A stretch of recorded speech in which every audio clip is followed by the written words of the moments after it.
Hello YouTube, and welcome to my Star Citizen Arena Commander version 1.0 initial impressions video.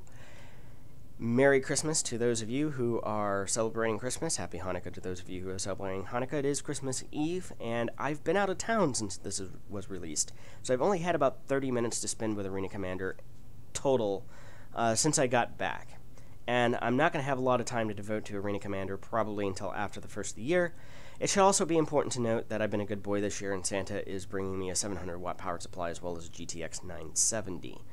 So videos going into 2015 and beyond should be at 60 frames a second at high or ultra settings. So that'll probably make a lot of you a lot happier to watch these videos that they're not on low settings with just my measly 750 Ti, which actually has been a decent card.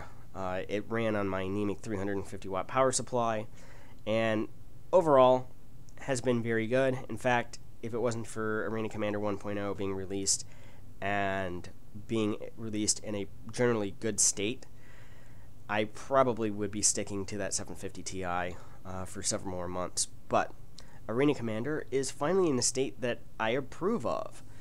It's almost as if CIG has watched a few of my videos and those of others who ripped them mercilessly over the previous iterations and fixed a lot of things. A lot of the issues I had with Arena Commander are now gone.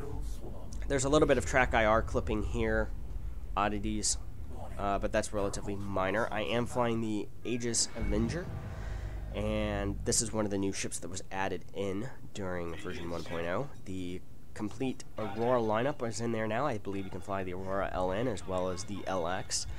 And the Mustangs are in, as well as the Cutlass as a single-player ship only. Now, the Cutlass is a multi-crew capable ship, but multi-crew is not available yet. We should also be seeing the Gladiator added in, and the Gladius in much similar ways in future updates here. But thus far, I really like the Avenger, what little of it I flew here. This is a single-player mission. One of the first things you'll notice is the missiles have gotten a lot better. The missiles actually are differentiated now.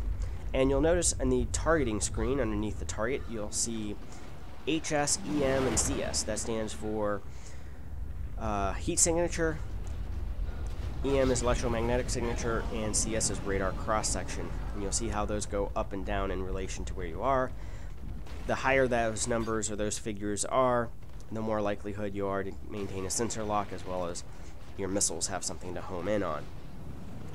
Now, it is still relatively simplistic, and I'm expecting that in future iterations and passes it will get more complex, although it's hard to really get the most out of those gaming dynamics in an arena-style combat mode like this.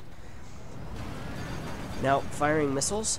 You can now ripple fire missiles, is something that I noticed. That means pickle or essentially fire 2 or 3 at the same time, making it harder for countermeasures to basically disrupt. You're also now limited to countermeasures. It will tell you you have 10 chaff, 10 flare. You might have been limited to a certain number of countermeasures before as well. It was just not visible. Now it's visible on your HUD. It's there to the right. The top one is chaff, the bottom one is flare. And the aiming reticle has gotten a lot bigger. Now, I believe that the Avenger was supposed to have gained a Class 2 gun mount, but right now all of my weapons are fixed forward, just the way that I like them.